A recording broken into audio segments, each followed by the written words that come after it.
Let's go back in time. The year is 1858. The place, Bellwood Plantation, Louisiana.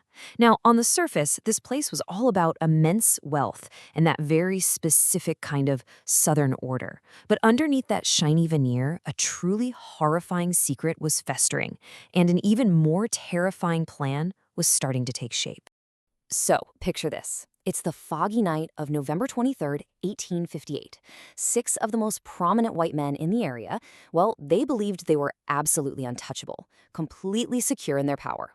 What they had no way of knowing was that a meticulously planned act of justice, one that was 6 months in the making, was about to be unleashed on them in the most visceral way you can possibly imagine. So how in the world did this happen? Look, this isn't just a story about violence. It's the story of a brilliant, calculated, and frankly brutal plan for liberation. We're going to break down exactly how one woman turned the very symbols of filth and decay into weapons of freedom. To really get a handle on the reckoning that's coming, we first have to understand the reality of the situation. So let's take a look at the key players here and the brutal system that was in place at Bellwood Plantation. Bellwood was, pretty much a perfect snapshot of the slaveholding South. It was run by the Blackwood family, had been since 1822. We're talking a massive cotton operation built entirely on the backs of 78 enslaved people. And control here was absolute. It was maintained not just with overt violence, but with constant, grinding psychological terror. To understand what happened next, you have to understand who Rebecca was. And she was not just a victim. She was the daughter of a Yoruba healer. And she carried ancestral knowledge that her captors couldn't even begin to wrap their minds around. You see, her quietness, that wasn't submission. It was observation. She was a predator, just waiting. And these were the men. A plantation owner and his sadistic son, a brutal overseer, a colonel, a judge, and even a reverend. In public, they were the absolute pillars of their society. But in private, they were monsters who genuinely believed they had a divine right to inflict suffering. It just reveals the deep, deep hypocrisy at the very heart of the whole system. So, in May of 1858, these 6 men decided Rebecca would be their shared entertainment. And this wasn't just a singular act of violence. It was a sustained, systematic campaign of violation. And that was the catalyst. It's what transformed Rebecca's deep-seated rage into a concrete, terrifying plan. Now, what she did next wasn't some impulsive act of rage, no. It was a cold, calculated strategy that she built piece by piece over the next 6 months. And her greatest weapon? It was her invisibility. It was the fact that her oppressors saw her as property, not as a person capable of intricate, deadly planning. 23. That's how many times she was violated between May and November, and Rebecca counted every single one. Each act wasn't just another trauma she had to endure, it was another reason to sharpen her plan, another piece of fuel for the fire of her vengeance. I mean, the patience and the methodical precision here are just astonishing.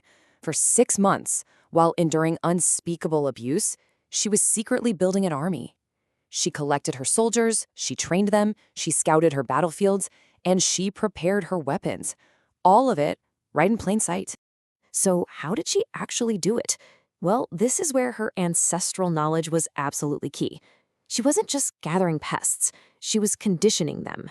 By linking the specific scents of her tormentors, their cologne, their tobacco, with food, and then by using a specific whistle as a command, she turned a common rodent into a guided weapon. 283. By the night of the attack, that was the size of her army.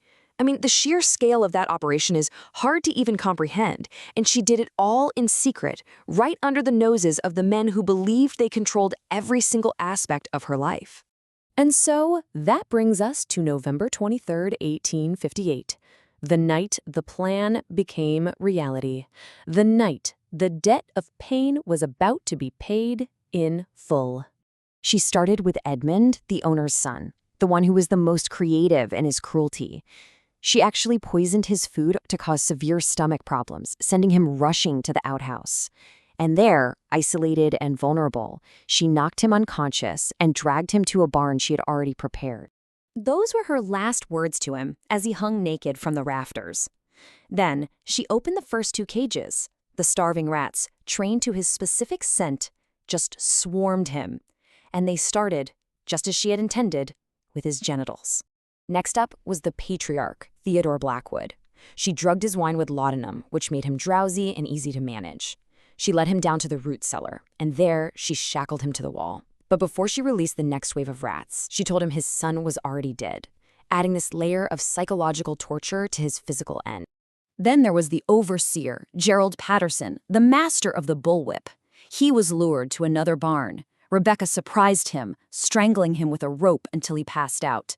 She dragged his body to the ice house, and when he woke up, she released rats directly onto his face, leaving him to die slowly from his wounds and from the biting cold.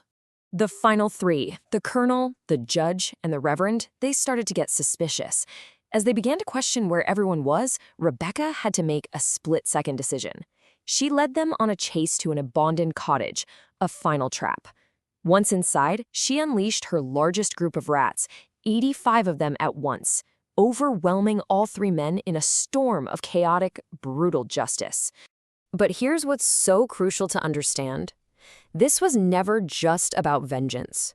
The moment the last tormentor fell, Rebecca's personal act of justice instantly transformed into a collective act of liberation for every single person at Bellwood. 78. With the plantation's leadership completely eliminated and the entire estate in chaos, all 78 enslaved people at Bellwood saw their chance. Under the cover of a thick Louisiana fog, every single one of them made a break for freedom. 69. After a brutal 24-day journey north, navigating the Underground Railroad, 69 people successfully reached the free state of Ohio. That's 69 lives changed forever, a direct consequence of Rebecca's horrifying and ultimately successful plan. So what happened to Rebecca? I mean, her story didn't end that night. In fact, her life in freedom speaks volumes about the real meaning behind her actions. Rebecca lived for another 35 years in freedom, dying at the age of 69. She never hid what she did, and she was absolutely unflinching in her justification. As she herself put it, she didn't regret the act, she regretted the system that made it necessary. And so we're left with this really unsettling question, right? Rebecca's story forces us to confront the reality of a system where justice wasn't just denied, it was unimaginable. It challenges us to think about that blurry line between vengeance and justice, and to wonder what happens when the oppressed are finally pushed beyond their breaking point.